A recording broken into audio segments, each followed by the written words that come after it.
Alejandra Moyano, soy una de las pediatras del hospital y bueno, yo trabajo con los niños con endocrinología, pero además entre ellos los niños con sobrepeso, obesidad y bueno, todos los problemas y las complicaciones que ello atrae, que ello trae.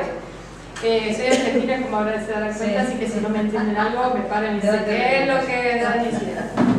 Voy a intentar hablar el manchete. Se ve bastante bien. ¿Apagamos? Se te entiende bien. ¿Apagas, Manolo? O se me van a dormir. No. Pues el apellido ese es... El apellido es bastante gracioso, ¿no? Sí. Pero de los primeros españoles que fueron en Argentina. El primo de mi amiga es Moyano. Es Moyano, mira. Y Loza era originalmente Loza con S. Y después nos cambiaron a Loza con Z, pero los primeros eran Loza con S. O sea que soy de aquí. Pues ya está. He venido a mi tierra. Si eran también losas, también de aquí, yo también soy losa. Ah, mira, Antes de la cuarentena, vamos a quitar la cuarentena ahora, ¿qué me dices? bueno, a ver, yo sé que vosotros pensabas más la diabetes, vamos a cambiar un poco, vamos a empezar el tema por otro lado primero, porque en realidad la obesidad infantil es uno de los trastornos nutricionales más frecuentes en España.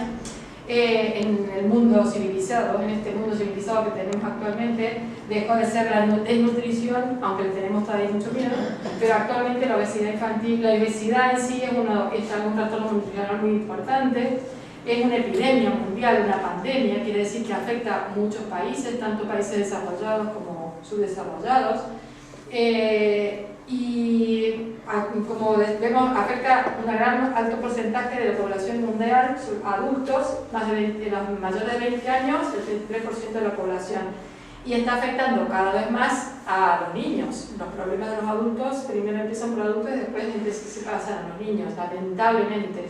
En España el incremento de porcentaje de la prevalencia de obesidad en los niños ha aumentado casi se ha triplicado en el 85 al 2000, que se hizo un estudio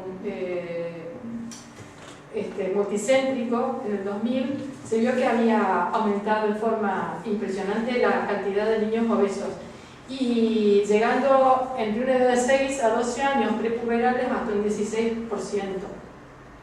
Es muy importante esa cantidad y por este aumento tan importante y por una progresión tan importante tenemos un muy mal futuro si no cambiamos, si no modificamos cosas, ¿no? O sea, si primero no lo hacemos consciente, porque parece que fuera de los otros, pero en realidad lo vemos todos los días. Pues las causas, como la gente cree que los niños con sobrepeso o obesidad, sobre todo ya cuando los ven muy obesos, creen que son que la tiroides, que esto, que en realidad el 98% de los casos son multifactoriales, llamamos, o exógenos, o sea, de causas de afuera, no del propio. Sí, hay algún factor genético que puede predisponer, pero entre todos los factores, como es multifactorial, también hay algún factor genético. Pero lo más importante son los factores, cuando hablamos de exógenos, hablamos de medio ambiente, de alimentación, de formas de vida. La forma de vida que tiende a ser cada vez más sedentaria, factores culturales, psicológicos. Cuando yo hablo de psicológicos, hablo de los factores de la familia, no de que el niño tenga problemas psicológicos, ¿no? De la familia, ni que son un problema ni una enfermedad psicológica, sino que como la distorsión de la imagen que tenemos, que ya vemos un niño normal y todos creemos que está canijo, está en los huesos, pero resulta que es un niño normal. Y el que está rellenito ya vemos que decimos que hermoso que está. Vosotros decís hermoso, hermoso. Bueno, yo lo he aprendido acá, pero que resulta que esa distorsión de que es normal y que no es normal está en todo. Y entonces, cuando ya nos damos cuenta que el niño tiene sobrepeso, pues es tarde. O muchas veces tarde, o nos cuesta más recuperarlo. Entonces, todo esa cosa de todos los días, de que yo hablo mucho con los pacientes, con las abuelas y con las tías y con los padres, me doy cuenta que son todas, esto es un factor uno al lado del otro, lo que hacen que después el niño tenga la mayor cantidad de sobrepeso que hay en nuestros niños actualmente. Y solo el 2% de las causas son orgánicas, o sea, síndromes genéticos, alteraciones hormonales, etc. O sea que en realidad nos tenemos que orientar a cómo vivimos y qué hacemos todos los días, y entre esos son los hábitos alimenticios y qué hacemos todos los días, ¿no? para llegar a este problema.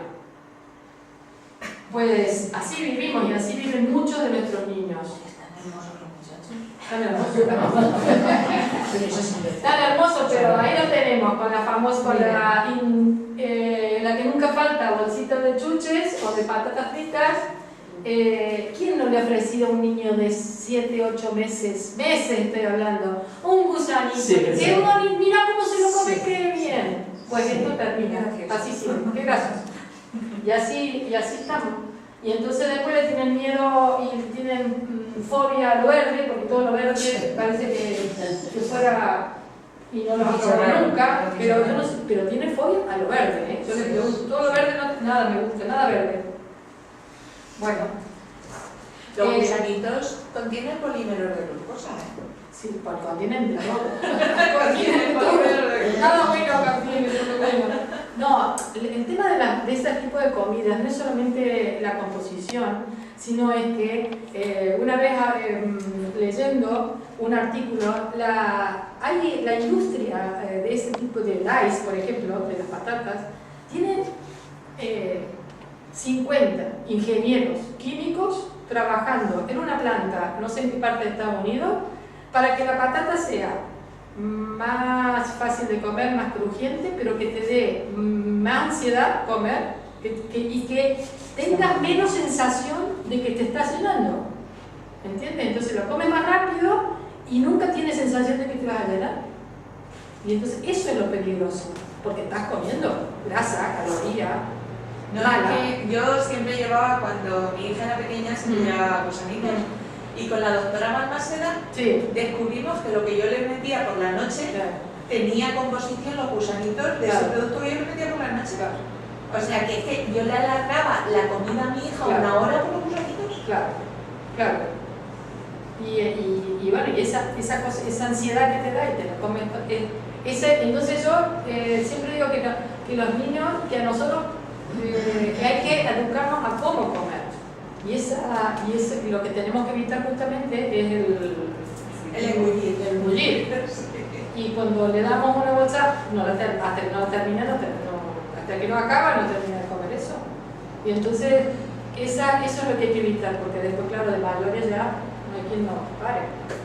Bueno, distorsión de la imagen, pues qué lindo que está el niño, mira qué gordito. Claro. Pero tenemos que saber, que ya lo vamos a ver, mientras más pequeños tengamos sobrepeso, más posibilidades de tener todas las alteraciones metabólicas de mayores. Vivir en una sociedad de abundancia en la que junto a una gran oferta de nutrientes hipercalóricos coexisten cambios en los estilos de vida, malos hábitos alimenticios de conocimiento de las características nutricionales de los alimentos, por ejemplo eso, y una ingesta basada fundamentalmente en sus características organolépticas y palatativas. O sea, quiere decir que lo único que comemos es lo que nos llama la atención. Entonces, si nos ponen un Mickey y una princesa en unas galletas, pues comeremos eso y no la tostada con aceite, por ejemplo. Es el eje sobre el que se asienta el desarrollo primero del sobrepeso y después la obesidad. O sea, lo de todos los días. Bueno, el diagnóstico clínico de la obesidad se basa en el índice de masa corporal, peso sobre talla. Entonces, ¿qué son los percentilos? Alguna vez lo habrán escuchado nombrar. Los percentilos son estos: índice de masa corporal para las niñas en rosa y para los niños en azul. Cuando están por encima de esas dos rayas, pues consideramos que tienen sobrepeso y obesidad. Esto es importante porque de acuerdo a eso va a tener mejor solución cada cosa o bueno, tiene más complicaciones mientras más obesidad encontremos. Las consecuencias pues de la obesidad en edad adulta, la obesidad leve se mantiene en un 25% en el adulto y la moderada grave hasta el 50-66% en los adultos. O sea que ya tenemos el futuro del niño. Que si un niño tenemos una obesidad moderada severa, pues seguramente tendremos un adulto adulto joven obeso. Que ya, entonces, eso es lo que estamos pensaba, he leído mucho que muchos científicos sacan la conclusión, porque en este mundo desarrollado y en este mundo con tanta tecnología, que supuestamente habíamos llegado a un punto de tener una perspectiva de vida muy buena, que con una edad, digamos, un promedio muy buena, entonces, resulta que ahora con tanta tecnología estamos para atrás, le estamos dejando un legado a nuestros hijos con una perspectiva de vida mucho menor y con más enfermedades en gente joven, porque un adulto de 20 años con 120 kilos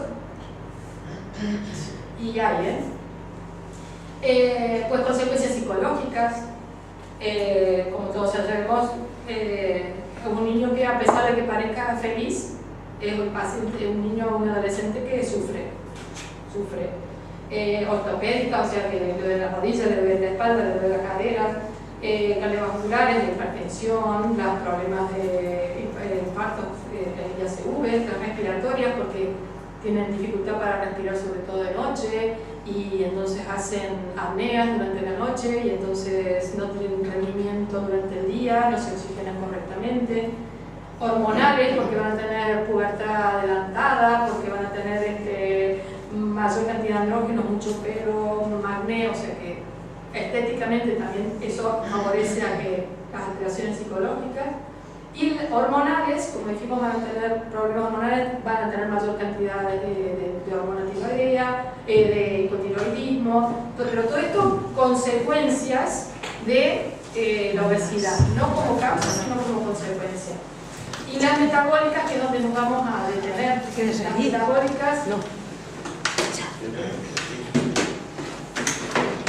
las alteraciones metabólicas son las que nos vamos a detener. Si quieren, ¿tienen alguna pregunta? Pueden preguntar.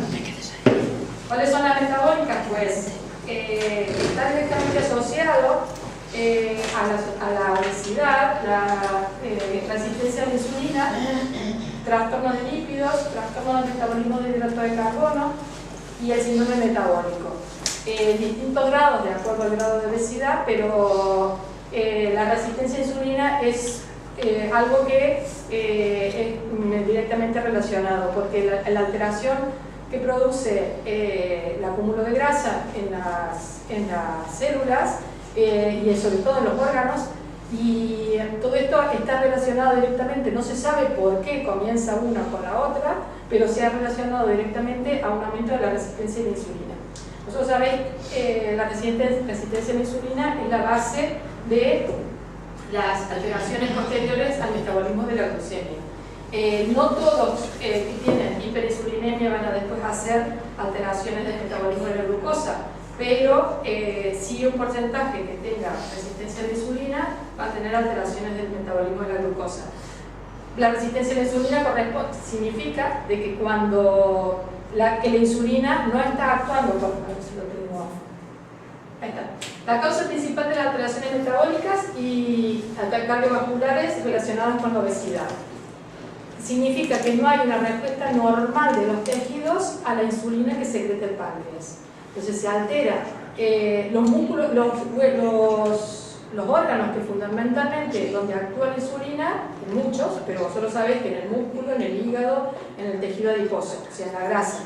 Entonces, en esos órganos, la insulina empieza como a trabajar mal, los órganos no lo captan adecuadamente, entonces el páncreas tiene que producir más insulina, y hay aumento de producción de insulina, pues se llama, por eso hay hiperinsulinemia, y hasta que, bueno, en un momento dado, con la consecuencia de lo que significa para el resto del cuerpo que aumente la insulina, se empiezan a alterar otros órganos, pero al mismo tiempo el páncreas llega un momento que va a decir no hay más insulina, y entonces ahí es donde empieza a haber los síntomas de glucemias alteradas, intolerancia a la curva de la tolerancia de la glucosa y como último diabetes mellitus tipo 2.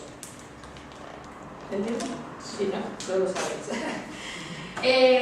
Entonces, no todos los niños obesos lo van a producir, y ahí es donde van a tener todo este caminito, pero sí tienen resistencia a la insulina, y mientras más obesos, más resistencia a la insulina, y sí se sabe que el que tiene factor genético presente en su genoma, por ejemplo, que tenga abuelo con diabetes tipo 2 o que tenga un padre o que tenga una madre, van a tener más riesgo de tener diabetes. Entonces, yo siempre digo, a ver, la genética no la podemos cambiar, venimos de nuestro padre, nuestra madre, de sus abuelos, bueno, es lo que traemos, pero sí debemos cuidarnos y debemos modificar y cambiar lo que podemos cambiar, que es lo que comemos, el tipo de vida, el ejercicio, y eso es de nuestro deber cambiar, porque si nosotros tenemos factor riesgo por nuestra genética, pues necesitamos poner más énfasis en lo que sí podemos cambiar. Entonces, la resistencia a la insulina, como decimos entonces, es una respuesta anormal de la insulina en los tejidos. Y mientras más favorezcamos los factores de obesidad, mayor riesgo de intolerancia a la glucosa y luego de diabetes. Como dijimos, puede tener una base genética, aunque la dieta y sedentarismo ayudan a su aparición. ¿Cómo valoramos en la clínica, en la consulta? Tengo la resistencia a insulina, pues la insulina basal, la fórmula de Loma, que es para ver si relacionamos la insulina con la glucosa, y si nos da más de 2 o 3, de acuerdo a la edad y el sexo, pues tiene mayor riesgo de resistencia a la insulina. El pico de insulina tras la carga de glucosa y la grasa visceral está directamente relacionada, la grasa visceral o perímetro de la cintura, con la grasa que se acumula dentro del cuerpo, en las vísceras, fundamentalmente en el hígado, y con el riesgo de resistencia a la insulina. Por eso uno de los parámetros muy importantes dentro del examen físico es medirle la cintura a los niños, a los pacientes. Ahí está midiendo el doctor el perímetro de la cintura. Aún no están estandarizados, quiere decir que las curvas todavía no son muy confiables para saber a qué edad hay que tener tanto, pero sabemos que más de 90, más de 80-90 de cintura en un niño es alto. Bueno, otra de las alteraciones metabólicas de la diabetes, de la obesidad, son los trastornos de los lípidos. Como dijimos, sobre todo la obesidad, pero la obesidad central quiere decir que se acumula más en los órganos, hay una grasa visceral aumentada y favorecida por la resistencia a la insulina. El aumento de los triglicéridos, dentro de los lípidos que nosotros pedimos son el colesterol total, triglicéridos, LDH, HDL y los lípidos de los LDL. Los triglicéridos en este aspecto son los que más nos importan. Y la esteatosis hepática o hígado graso es consecuencia de que la grasa se acumule en el hígado. Y entonces a la larga puede dar fibrosis y cirrosis hepática si no se revierte. Cuando esteatosis hepática quiere decir que se acumula grasa en las células del hígado. Y eso, en ese momento, cuando todavía no está destruido el hígado, cuando todavía no está inflamado del todo, es reversible. O sea, si la paciente empieza a bajar de peso y a hacer ejercicio, aunque no baje mucho de peso inclusive, pero sí cambia de hábitos, sí puede ser reversible y cambiar y mejorar y desaparecer el problema del hígado. Eso es importante porque yo lo había notado, bueno, importante no porque lo había notado yo, pero a mí me resulta importante porque yo lo había notado en la consulta, que sobre todo los adolescentes en un momento dado cambian el chip y empiezan a mejorar. Y tú dices, ¿pero qué has hecho? ¿Y tú crees que la curva de peso va casi igual? Pero viene más contenta, viene más feliz, estoy haciendo anotaciones, estoy haciendo andar con mis amigas, y hasta eso parece que el resto de las cosas mejoraron, ¿no? Y le baja la insulina. Bueno, después cuando lo leí digo, bueno, parece que es cierto. Trastorno del metabolismo de la glucosa, pues, como dijimos, no todo el paciente que tiene resistencia a la insulina va a tener alteraciones del metabolismo de la glucosa, pero sí un porcentaje importante. Mientras más obesidad, más riesgo, por supuesto. Y últimamente se vio que lo clásico era que la diabetes tipo 1, la insulina dependiente, era la que en otra época se llamaba diabetes juvenil, ¿no? Y la tipo 2 y la que tomamos pastillitas parece que era la diabetes de los adultos, de los ancianos. Y muchas veces yo pregunto en la consulta, ¿y alguien diabético en la familia? Sí, dice, pero mi madre ya de vieja y de mayor, no dice de mayor y toma la pastillita, como que no tiene importancia, como que eso ya es esperable que todo el mundo tenga y como las canas, ¿cierto? No es como las canas. Esto es igual de importante que tenga la abuela diabetes tipo 2, es más importante porque tiene más influencia que la tipo 1. La tipo 1 sabemos que está relacionada con los anticuerpos, que sí hay factores genéticos, va a tener mayor riesgo en una familia, pero digamos que no tenemos que subestimar a la diabetes tipo 2, la diabetes de la pastillita, el azúcar de la abuela, porque al final es eso. La azúcar de los abuelos no hay que subestimarla y hay que saber de que si yo tengo una abuelo con azúcar, pues me tengo que cuidar más, porque no quiero estar enferma nunca, ni ahora ni cuando tenga 70. Parece que a los 70 está normal que estemos enfermos. No tenemos problema. No debe de ser. Claro. Bueno, se asocia, dijimos, a la resistencia insulínica y se ha definido también, mira, como se ha definido un estado de prediabetes en adolescentes obesos. O sea, ya se nos considera que puede haber cuando la alteración de glucosa en ayunas está entre 100 y 120, o sea, no tenemos una glucosa en ayunas alterada, con una intolerancia a la glucosa postprandial, glucemia posterior a una carga de glucosa, o ambas, de 140 o ambas. O sea, una alteración de la glucemia en ayuna, o una alteración de la curva de tolerancia, o ambas. Es un estado de prediabetes. A los pacientes con un índice de masa corporal elevado, se les debe pedir la insulina basal, la glucemia, y además ya cuando la curva de tolerancia también.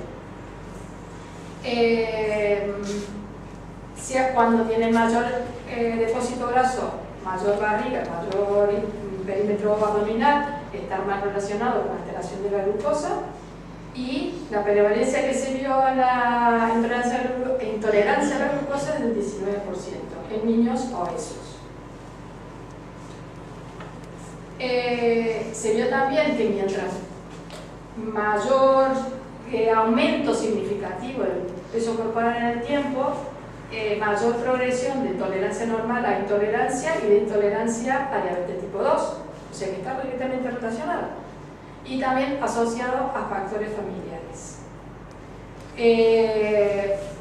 Dependiendo del índice de masa corporal, hasta un 25% de los pacientes con un elevado índice de masa corporal y en relación al estadio puberal también está relacionado con mayor alteración del metabolismo glucósido y de la diabetes, y hasta un 39% en puberes obesos. O sea, está relacionado directamente con la obesidad, con la progresión, con la ganancia de peso permanente. Hay niños que vienen con diferencia de 2 o 3 meses y han ganado 4 kilos. Y 4 kilos, más 4 kilos, más 4 kilos, más 4 kilos. Al año se han ganado casi 15 kilos. Es que llega un momento que la progresión es muy rápida. Pero claro, lo bueno es que es reversible. Como les dije, con aumento de actividad física y descenso de peso. Eso es lo bueno de toda esta película. La valoración del metabolismo de la glucosa de la resistencia a insulina, como dijimos, con el OMA, que es la glucemia por insulina sobre 405, glucemia en ayuno, insulina basal y test de sobrecarga oral de glucosa. El síndrome metabólico, como dijimos, otra de las alteraciones metabólicas de la obesidad, y es un grupo de factores que es más o menos lo mismo que estamos hablando, nada más que ya cuando se juntan o cuando se asocian, es un grupo de factores que sabemos que aumentan el riesgo de enfermedad cardiovascular aterosclerótica, o sea, de ACV, de infarto de miocardio y ya de las enfermedades más graves, ¿no? Y entonces, los factores se ha definido mucho en el adulto tanto en la mujer como en el hombre, que tienen más o menos la misma proporción. Y en el niño todavía recién empieza a investigar, recién empieza a definirse. Entonces hay diferentes tablas y diferente gente que dice, bueno, esto sí, esto no. Todavía no está del todo aceptado el tema del síndrome metabólico en niños, pero como vamos viendo cada vez más, pues lamentablemente lo vamos a definir pronto. Igual, los componentes de este síndrome metabólico son la resistencia a la insulina, el hiperinsulinismo, la hipertensión arterial, la alteración de los lípidos, sobre todo los triglicéridos que dijimos, la intolerancia a la glucosa y la obesidad, sobre todo en el perímetro de la cintura. O sea que hay que tener más o menos una obesidad importante, la resistencia a insulina, el hiperinsulinismo, el perímetro cefálico, el periodo abdominal elevado, los triglicéridos elevados, tensión arterial alta y la intolerancia a la glucosa. Todos esos son componentes del síndrome metabólico. Dijimos que en los menores de 6 años, por ahora todavía no hay forma de identificar cuáles son los factores predisponentes. Perdón, que a los 6 años, entre los 6 y 10 años más o menos se va caracterizando, pero los pequeños todavía no está. Pero sí nosotros tenemos el deber en la consulta de pensar, este niño progresa, tiene antecedentes familiares, tiene un sobrepeso importante, tiene la acantosis nígrica, que bueno, no lo puse como... la acantosis nígrica, no sé si ustedes habrán visto gente con sobrepeso que tienen como el cuello acá como negrito. Eso es acantosis nígrica y está directamente relacionada con la resistencia a la insulina. Eso es un signo de que el paciente puede tener resistencia a la insulina. No lo sé por qué, se tiñe de negro el cuello, las axilas, pero es así. Entonces, todas esas cositas, aunque la insulina no esté alterada y aunque todavía la glucosa no esté alterada, pero si yo tengo un niño de 5 años, o 6, o 7, u 8 que ya lo tiene, pues digo, tengo que machacarlo, porque tiene muchas posibilidades de tener un síndrome metabólico y mayor enfermedad del corazón y demás. Claro, tienen más riesgo de tener síndrome metabólico los niños que tienen hipertensión y sobre todo hay que pensar en los niños que tienen enfermedades familiares con diabetes tipo 2.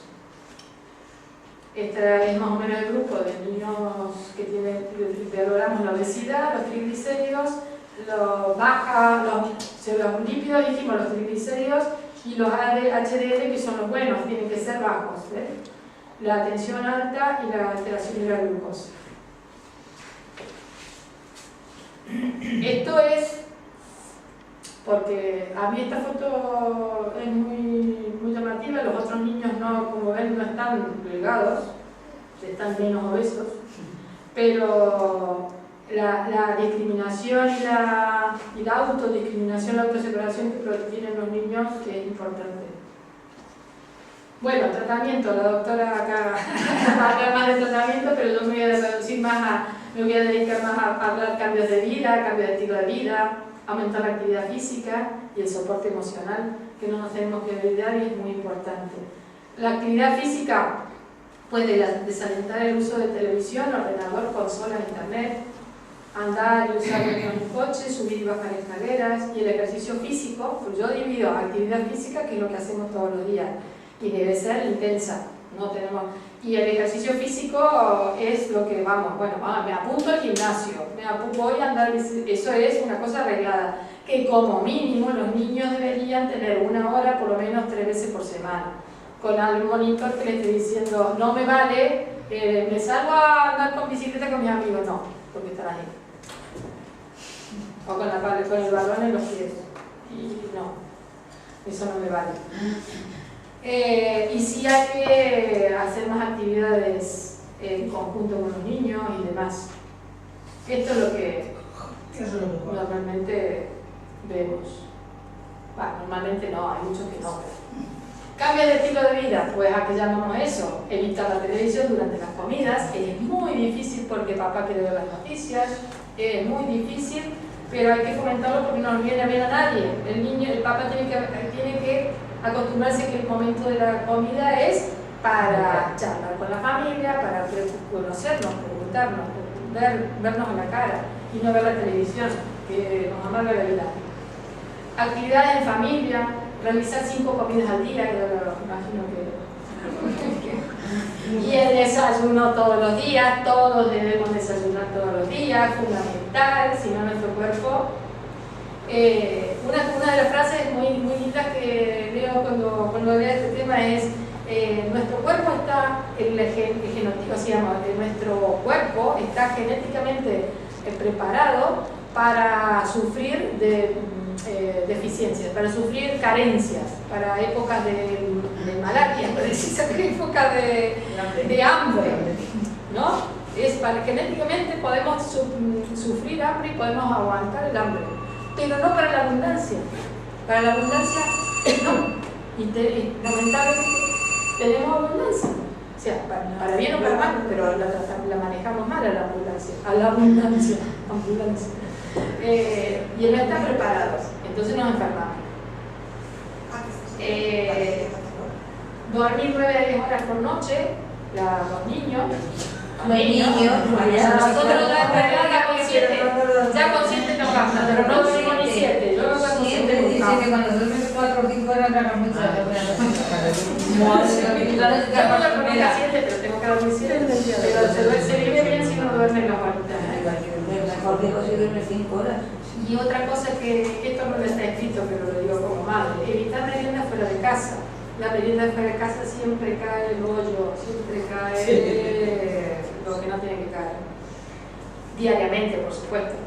Diariamente estamos hablando de todos los días ir al parque a comer, a tomar la merienda, porque además están arriba del tobogán, comiéndose bocadillos. No tenemos que acostumbrarnos a sentarnos, a comer, a saborear, a ver qué estamos comiendo y después salir a jugar, como hacíamos nosotros cuando éramos chicos.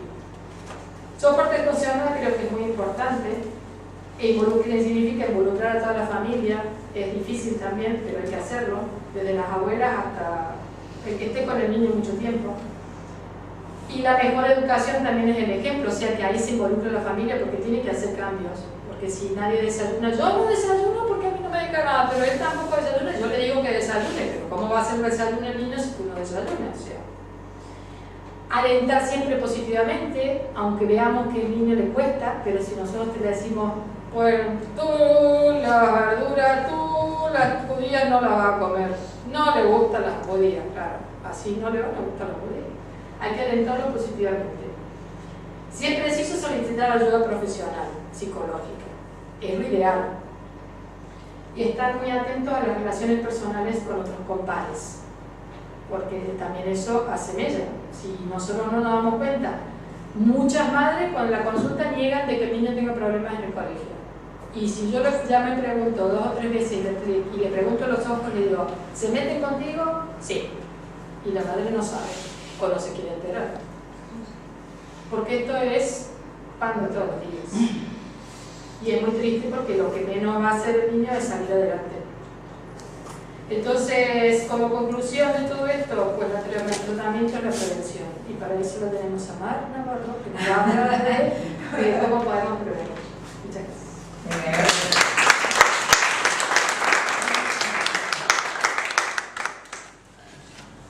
Muy rápido, y si tenéis dudas, ¿Preguntamos ahora primero? O después, como quieran. Como queráis, como vosotros veáis.